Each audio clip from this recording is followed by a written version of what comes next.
Le calme, bien utilisé, désarme n'importe qui. Sa plus grande faiblesse apparaît lorsqu'une femme ne réagit pas comme il l'attend. Il peut tolérer l'ignorance, supporter la distance, mais il se désarme lorsque sa présence cesse d'avoir un effet. Lorsqu'il provoque et que, de l'autre côté, il n'y a ni colère, ni supplication, ni explication, seulement du calme. Dans ce silence, quelque chose en lui commence à se désorganiser. Ce n'est pas magique, c'est profondément humain. Au fond de l'esprit masculin, ce qui captive le plus n'est ni un corps parfait, ni une promesse d'amour, mais ce qui échappe à son contrôle. Une femme qui ne répond pas depuis la douleur, qui ne se laisse pas entraîner par l'impulsion, devient un miroir inconfortable. Face à elle, il se heurte à des questions qu'il avait évitées, à des vides intérieurs qu'il préférait ne pas regarder. C'est pour cela qu'il n'arrive pas à la sortir de sa tête. Il ne comprend pas ce qui s'est passé, ni à quel moment il a perdu le contrôle de la situation. Cette froideur n'est pas de la distance, c'est une maîtrise intérieure. Ce n'est pas de la dureté, c'est de la clarté. Et lorsqu'une femme agit depuis cet espace, son énergie change toute la dynamique. C'est ici que commence à se révéler comment ce contrôle de soi se construit, comment éviter de tomber dans les provocations, et comment un calme bien tenu peut devenir une présence qui pèse, même dans l'absence. Car lorsque quelqu'un cesse de réagir, quelque chose de bien plus profond commence à bouger, et ce qui suit ne peut pas être ignoré. Ne le poursuis pas. La froideur émotionnelle, quand il s'éloigne. Si ce message résonne en toi, si tu sens que c'est exactement ce que tu avais besoin d'entendre aujourd'hui, abonne-toi et laisse un like. Non pas seulement pour aider cette vidéo à toucher plus de monde, mais pour t'engager envers toi-même, pour reprendre le contrôle de ta vie. Il existe un point que presque toutes reconnaissent, mais que peu savent gérer. Ce moment où il commence à se retirer progressivement. Il met plus de temps à répondre, son ton change. Apparaît le fameux « j'ai été occupé ». Et c'est précisément là que beaucoup réagissent par impulsion et commettent l'erreur la plus ancienne, courir après celui qui s'éloigne. Ce qu'on ne voit pas à première vue, c'est que ce mouvement, même s'il naît de l'attachement ou de la peur de le perdre, brise quelque chose d'essentiel. Lorsqu'il fait un pas en arrière et que tu en fais deux en avant, son esprit traduit cela très simplement. Je n'ai plus besoin de faire d'efforts. À cet instant, le désir commence à s'éteindre, non pas parce que tu ne comptes pas, mais parce que tu cesses d'être cet espace qui le met intérieurement au défi. C'est ici qu'intervient la froideur bien comprise, pas comme une punition, ni comme un silence agressif. Il s'agit de te tenir intérieurement, de ne pas perdre ton axe, même si sa distance fait mal ou trouble. Laisse-moi te raconter une histoire, appelons-la Laura. Elle voyait un homme charmant, de ceux qui sont très présents un jour et disparaissent le lendemain sans prévenir. Un jour, elle m'a dit quelque chose qui la décrivait parfaitement. J'ai l'impression de devoir deviner quand j'aurai droit à son attention. Je lui ai alors dit une phrase qui l'a profondément marquée. Arrête de jouer à ce jeu. Et c'est ce qu'elle a fait. La fois suivante où il s'est éloigné, elle n'a pas reproché, elle n'a pas questionné, elle n'a pas cherché d'explication. Elle a continué sa vie, mais attention, pas depuis la colère. Son énergie ne disait pas « je te punis ». Elle disait « je ne vais pas forcer quelque chose qui ne circule pas ». Quelques semaines plus tard, il est revenu avec un message confus de ceux qui cherchent à tâter le terrain. Quelque chose comme « tu m'as déjà oublié ?» Elle a répondu avec calme, sans ironie. « J'ai simplement appris à ne plus insister quand l'intérêt n'est pas réciproque. » Ce n'était pas une attaque, c'était une limite posée avec sérénité. Et là, quelque chose s'est produit qu'il n'avait pas prévu. Il a ressenti de la culpabilité, non pas parce qu'elle l'avait confronté, mais parce que sa distance ne la désarmait plus. Et cela a un poids immense. Lorsqu'une femme cesse de poursuivre l'affection et commence à soutenir sa dignité émotionnelle, la distance cesse d'être une menace et devient un ordre intérieur. Cette énergie déstabilise l'ego masculin, car l'ego se nourrit de la certitude de pouvoir faire réagir l'autre. Lorsqu'il ne peut plus lire ton état émotionnel, il entre en confusion. Et cette confusion, même si cela semble paradoxal, réveille l'attraction. Lorsqu'un homme commence à sentir qu'il peut perdre de l'influence, Son esprit cherche à reprendre du terrain, même sans comprendre pourquoi. C'est pour cela qu'il revient, pour cela qu'il pose des questions sans raison, pour cela qu'il réagit à ta présence après être parti. Ce n'est pas toujours de l'amour au départ, c'est l'inconfort de ne plus avoir le contrôle. Alors, lorsqu'il s'éloigne, ne te déplace pas depuis la douleur. Déplace-toi depuis ta valeur. N'essaie pas de combler le vide. Parfois, devenir cet espace qui ne se poursuit pas transforme toute la dynamique. Que ton temps et ton énergie soient ressentis comme quelque chose que l'on choisit et non comme quelque chose de toujours disponible. Dans le quotidien, cela se traduit par des gestes simples. Lorsque tu ressens l'impulsion de lui écrire, redirige cette énergie vers toi. Bouge, occupe-toi, prends soin de toi, garde le silence si nécessaire. S'il remarque que tu es différente, ne t'explique pas trop. Dire que tu es plus centré sur toi suffit. Évite de justifier ton absence. Celui qui valorise n'a pas besoin de longues explications. Lorsqu'il perçoit que sa distance ne te fait plus réagir comme avant, quelque chose se réorganise en lui. Il commence à se demander ce qui a changé. Pourquoi tu ne réagis plus pareil? Pourquoi tu ne sembles plus dépendre? Et c'est là que la froideur cesse d'être une défense pour devenir une force silencieuse. À ce moment-là, il sent qu'il doit faire quelque chose pour rétablir la connexion. Et toi, sans l'avoir planifié, tu te retrouves dans une position différente. Pas depuis le contrôle, mais depuis l'équilibre. Car le détachement n'est pas du désintérêt. C'est une clarté émotionnelle en mouvement. Et une fois arrivé à ce point, une question plus profonde encore émerge. Lorsque tu sais te tenir quand il s'éloigne, comment faire pour que ce calme ne paraisse pas distant, mais intensément présent? C'est là que tout commence à changer de forme. Parler moins, impacter davantage. Le contrôle émotionnel dans la conversation. Il existe une vérité que presque personne n'explique, mais qui transforme entièrement la manière dont un homme se lie à toi. Celle qui maintient le contrôle émotionnel dans une conversation finit par guider la connexion sans même s'en rendre compte. Il ne s'agit pas de dominer les mots, mais de maîtriser l'espace intérieur depuis lequel tu parles. Ce qu'il ressent pendant qu'il t'écoute pèse bien plus que ce que tu dis exactement. Lorsqu'une femme entre dans une conversation depuis l'urgence, la colère ou le besoin de tout clarifier, quelque chose se produit dans son esprit. Il ressent, même inconsciemment, elle a besoin que je réponde. Et à partir de là, il prend le contrôle. Mais lorsque tu parles avec sérénité, lorsque tu dis l'essentiel, puis que tu laisses un silence, la dynamique bascule. Tu ne cherches plus de validation. C'est lui qui commence à la chercher. L'espace que tu laisses après une phrase posée devient une épreuve silencieuse que son esprit tente de résoudre. Pendant des années, j'ai observé une chose très claire. Les hommes ne se lient pas profondément à celles qui disent tout, mais à celles qui les amènent à parler. Car lorsqu'un homme s'ouvre, il n'a pas l'impression de raconter quelque chose. Il a le sentiment de se livrer. Et ce don crée un lien fort, presque invisible. Je vais te raconter une autre histoire. Une femme que nous appellerons Valéria était enfermée dans le même schéma depuis longtemps. Elle expliquait, insistait, cherchait des réponses.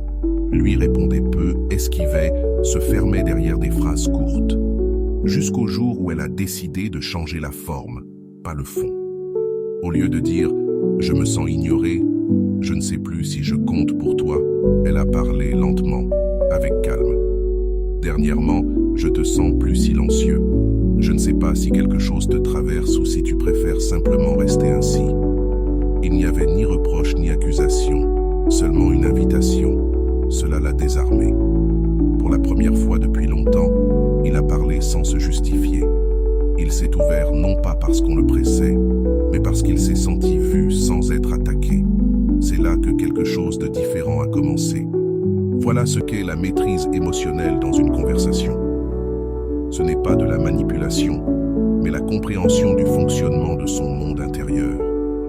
L'homme ne réagit pas bien à l'excès de mots, mais il est sensible au ton, aux pauses, à l'énergie calme de celle qui écoute vraiment. C'est pour cela que, bien souvent, moins de mots créent plus d'impact.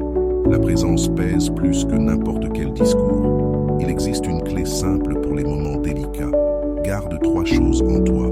Le calme, pour ne pas réagir depuis l'impulsion. La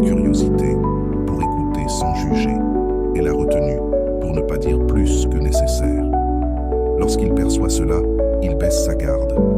Ce qui était tension devient une porte ouverte.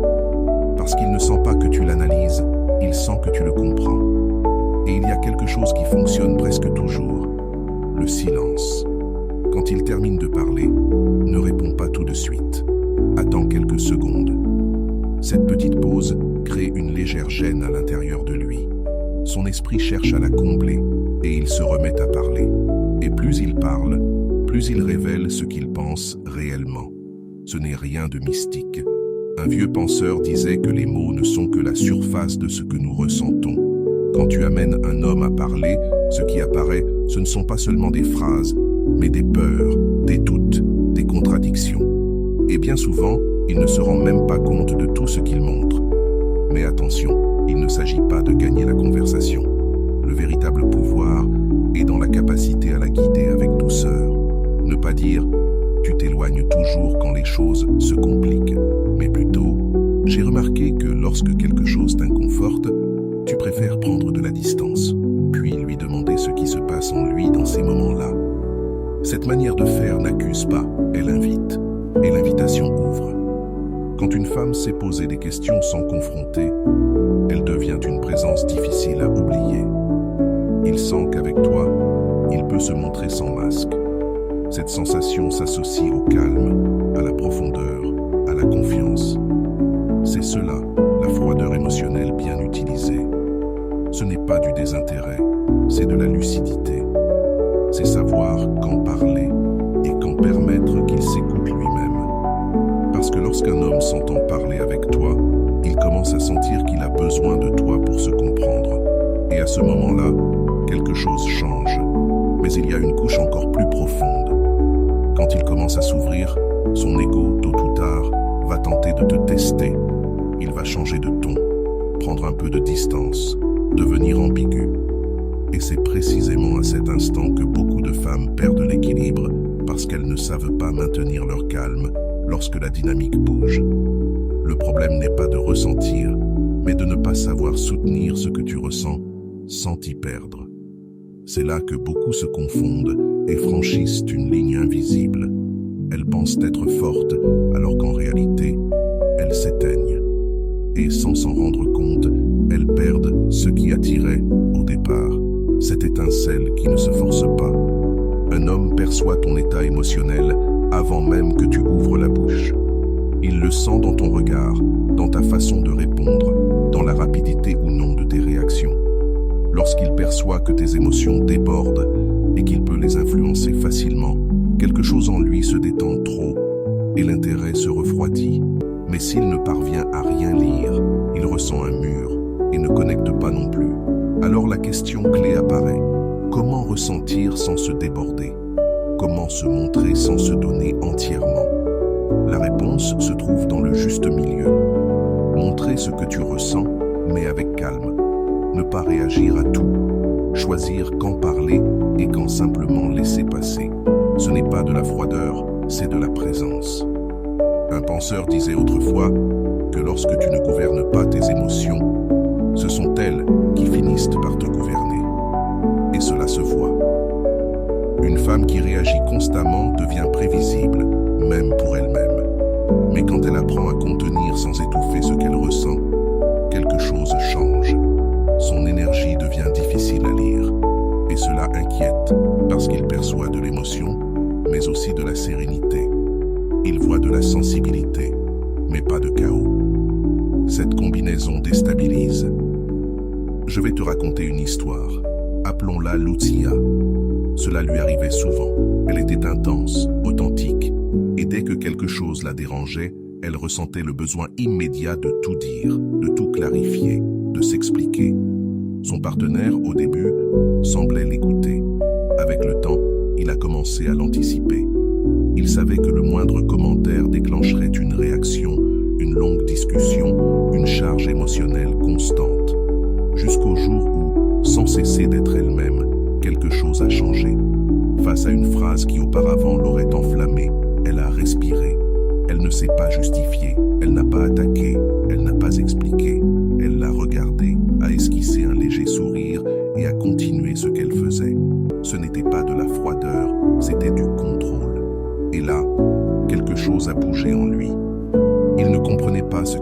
assez.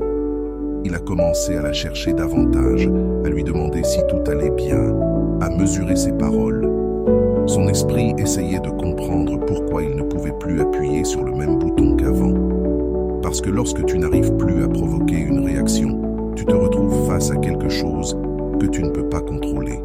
C'est cela, la retenue bien utilisée. Ne pas fermer son cœur, mais utiliser sa tête comme filtre. Décider ce qui mérite ton énergie et ce qui ne la mérite pas. Une femme comme cela n'a rien à prouver. Son calme parle pour elle. Sa manière d'être dit plus que 1000 explications. Quand tu agis depuis ce centre, tu projettes quelque chose de difficile à nommer. Ce n'est pas de la distance, c'est de la fermeté. Ce n'est pas de l'indifférence, c'est de la clarté.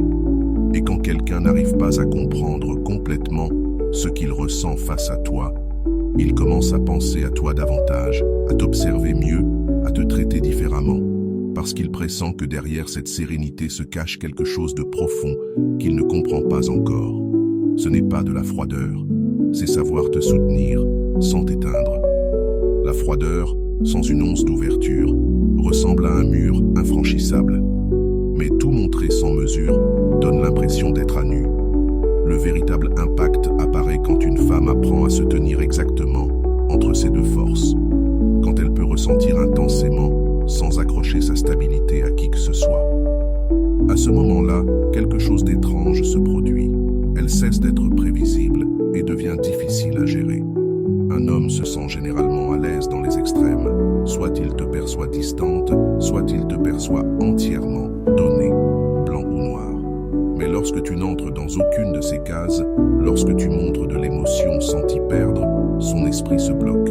Il commence à t'observer davantage, à penser à toi plus souvent, parce qu'il n'arrive pas à te placer dans une catégorie rassurante. Je te raconte une autre histoire. Appelons-la Mariana, une femme d'une 50aine d'années qui sortait d'une relation longue et épuisante avec quelqu'un qui jouait constamment avec ses émotions. Après cela, elle a décidé qu'elle ne se montrerait plus fragile. Elle a tout fermé.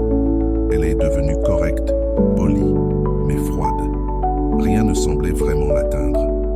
Lorsqu'elle a rencontré quelqu'un de nouveau, il la respectait, il l'admirait même. Mais quelque chose ne fonctionnait pas. Il n'arrivait pas à se rapprocher réellement. Jusqu'au jour où, dans une conversation simple, sans drame ni tension, elle a dit quelque chose de différent. D'une voix calme, sans baisser les yeux, elle a exprimé que oui, elle avait peur de se redonner, mais qu'elle ne fuyait plus ce qu'elle ressentait. Qu'aujourd'hui, elle observait ses émotions avec calme avant d'agir. Ce n'était pas une confession intense ni une décharge émotionnelle. C'était une vérité dite avec équilibre. Et cela a tout changé. Pas parce qu'elle s'est montrée faible, mais parce qu'elle s'est montrée entière, humanité, sans perdre de fermeté. Ce type de sincérité a un effet très puissant, parce qu'il montre que la froideur ne vient pas de la peur, mais de la compréhension. Qu'il y a de l'émotion sans désordre, du feu, mais contenu. Beaucoup d'hommes ne savent pas quoi faire face à cela, parce qu'ils perçoivent de la sensibilité, mais aussi du contrôle. Et cette combinaison éveille quelque chose de profond. Une envie de protéger, oui, mais surtout de respecter. Ils ne sentent plus qu'ils peuvent repousser les limites à leur convenance. L'erreur la plus courante est de croire que, pour ne pas être blessé, il faut devenir pierre. Et c'est là que le magnétisme se perd, car l'attraction ne naît pas du vide.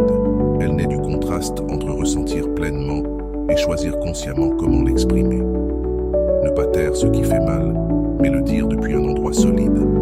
Pas depuis le reproche, mais depuis la clarté. Par exemple, ce n'est pas la même chose de dire « tu m'as blessé » que de dire « cela m'a amené à reconsidérer ce que j'accepte et ce que je n'accepte plus ».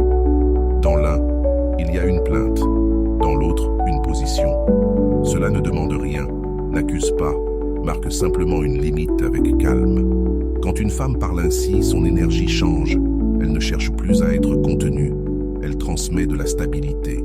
Et l'homme sent qu'il est face à quelqu'un qui n'a pas besoin d'être sauvé, mais comprise. La dynamique se transforme. Il commence à mesurer ses mots, cesse de jouer avec les ambiguïtés. Et s'il s'éloigne, quand il revient, il le fait différemment. Parce qu'il comprend, même sans en avoir conscience, que tu n'es pas fermé. Tu choisis. La froideur le défie. La vulnérabilité bien utilisée le relie. Ensemble, elles créent quelque chose de très difficile à ignorer. Il ne s'agit pas de tout ouvrir, seulement juste assez pour que l'on sente qu'il y a un cœur derrière le contrôle, que tu peux ressentir sans te briser, que tu peux aimer sans t'effacer. Quand il perçoit cette maturité, il ne voit plus quelqu'un de banal. Il voit une présence forte, profonde, et au moment même où il commence à croire qu'il te comprend, un autre niveau apparaît. Parce que s'il ne sait pas gérer cet équilibre dans une conversation, il va tenter de le déplacer. Et c'est là qu'une autre partie de cette histoire commence, quand ton calme devient un désir inconscient, le secret du magnétisme féminin. Ici, on atteint un point différent, un point où tu n'essayes plus de paraître forte, parce que la force est devenue une partie de toi. Tu n'as plus besoin de démontrer, ni d'expliquer, ni de justifier. Ta présence parle d'elle-même, et cela change tout. Beaucoup de personnes pensent que la froideur émotionnelle consiste à feindre le désintérêt, à se fermer complètement ou à cacher ce que l'on ressent pour ne pas être blessé. Mais ce n'est pas du pouvoir, c'est une protection née de la peur. Et la peur se sent. Elle n'attire pas, elle éloigne. Ce qui rend réellement une femme magnétique, c'est lorsqu'elle traverse un changement intérieur si profond que son calme ne naît plus de la douleur, mais de la clarté. Il ne s'agit pas d'éteindre le cœur, mais de le laisser ouvert uniquement à ce qui en vaut la peine. Il y a une vérité simple. Ce que tu n'exprimes pas ne disparaît pas, cela se transforme. Et quand une femme apprend à soutenir ce qu'elle ressent sans déborder, son énergie cesse de réagir. Elle commence à rayonner. Elle ne répond plus au mouvement de l'autre. C'est désormais sa tranquillité qui génère le mouvement. Je vais te raconter une histoire qui l'illustre clairement. Appelons-la Clara, une femme d'un peu plus de 50 ans qui m'a dit un jour quelque chose que je n'ai jamais oublié. Avant, j'avais peur de paraître froide. Aujourd'hui, je comprends que cette froideur est simplement de la paix. Pendant des années, elle avait essayé d'être la femme idéale, compréhensive, affectueuse, toujours attentive, toujours disponible. Au début, on la valorise, puis cela cessait, parce que beaucoup confondaient son don avec un besoin. Après un long travail intérieur, elle a compris qu'elle n'avait pas à aimer moins, mais à aimer autrement. Elle a commencé à vivre différemment. Elle n'attendait plus les messages, ne comptait plus les gestes, ne mesurait plus l'intérêt en permanence. Elle avançait depuis un autre endroit, avec un calme élégant, comme quelqu'un qui ne demande pas à être choisi, mais qui choisit, et quelque chose a commencé à changer. Les hommes ont cessé de la voir uniquement comme une femme douce. Ils ont commencé à la percevoir comme quelqu'un de serein, ferme, difficile à déstabiliser. Pas distante, mais profonde. Pas froide, mais sûre. Voilà la véritable alchimie. La froideur émotionnelle n'est pas un masque. C'est une énergie qui transmet des limites, de la tranquillité et de la valeur personnelle. Quand un homme perçoit cela, quelque chose s'active en lui. Ce qu'il ne peut pas contrôler, il le respecte. Ce qu'il ne peut pas posséder entièrement, il l'observe davantage. Le magnétisme naît de ce contraste. Être chaleureuse sans être insistante. Proche sans être dépendante. Disponible, mais pas pour n'importe qui. Ce mélange éveille sa curiosité. Son esprit cherche à te comprendre, tourne autour de toi et pense plus que tu ne l'imagines. Et sans s'en rendre compte, il commence à t'idéaliser. Mais il y a quelque chose d'important ici. Ce pouvoir ne se construit pas en jouant un rôle. Il se construit en guérissant. Tu ne peux pas feindre le calme si, à l'intérieur, tu attends encore qu'il t'écrive. Tu ne peux pas projeter la stabilité si tu as encore besoin qu'on confirme ta valeur. Le véritable magnétisme ne naît ni des techniques, ni des phrases parfaites. Il naît de la maîtrise intérieure. Du retour à toi, avec une telle fermeté que ton énergie commence à parler avant tes mots. Une femme qui a parcouru ce chemin n'annonce pas son changement. Il se ressent dans sa voix, dans son regard, dans sa manière de se retirer sans drame, dans sa façon de savourer sa vie sans demander la permission. Et c'est précisément là que ce calme devient naturel. Quand cette froideur ne sert plus à protéger des blessures, mais reflète l'amour-propre, quelque chose d'autre apparaît. Quelque chose que beaucoup n'attendent pas, mais qui transforme tout de l'intérieur. Chaque fois que tu ressens cet élan presque automatique d'écrire, d'expliquer, de réagir ou de prouver quelque chose, arrête-toi une seconde et pose-toi une question simple. Est-ce que cela naît de ma tranquillité ou de ma peur? Si cela vient de la peur, attends. Si cela vient du calme, agis. Cette seule pause change entièrement ta position intérieure et, sans même que tu t'en rendes compte, elle te rend le contrôle de la situation. Parce que lorsque tu choisis depuis le calme, tout autour de toi commence à répondre différemment. Les personnes s'accordent mieux avec toi, les situations coulent avec moins de friction, les relations deviennent plus saines. Et oui, les hommes commencent aussi à te valoriser davantage. Non pas parce que tu deviens distante, mais parce que ce qui impacte réellement, ce n'est pas une femme froide. C'est une femme qui n'a plus besoin d'être validée pour se sentir suffisante. Une femme qui peut aimer sans se perdre, qui peut prendre de la distance sans avoir l'impression de perdre quelque chose, qui peut être face à lui sans chercher l'approbation. Ça, c'est le véritable magnétisme. C'est cette froideur émotionnelle qui désarme. Non pas parce qu'elle manipule, mais parce qu'elle confronte, parce qu'elle met face à face son besoin de contrôle et la présence ferme de quelqu'un qui ne se brise pas, mais qui s'affine à chaque expérience. Quand tu arrives à ce point, une chose devient claire. Il n'y a rien de plus puissant qu'une femme qui ne se laisse pas facilement déstabiliser, qui transmet de l'affection sans se désordonner et qui brille sans avoir besoin d'être regardée. C'est là que le calme se transforme en désir, parce que la froideur émotionnelle n'est pas un mur, c'est un filtre. Ce n'est pas l'absence de sentiments, c'est la clarté des limites. Lorsqu'une femme apprend à l'utiliser en conscience, elle cesse d'être une option parmi d'autres et devient un avant et un après dans la vie d'un homme. Elle n'essaie plus de convaincre, ne fait plus d'efforts pour plaire, ne court plus après les émotions des autres. Elle avance depuis une énergie si centrée et si ferme que ceux qui s'approchent le font parce qu'ils le veulent vraiment, pas parce qu'ils peuvent la contrôler.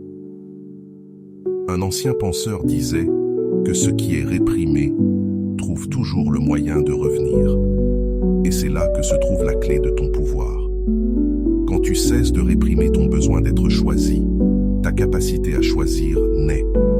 Quand tu lâches la recherche d'approbation, l'authentique apparaît.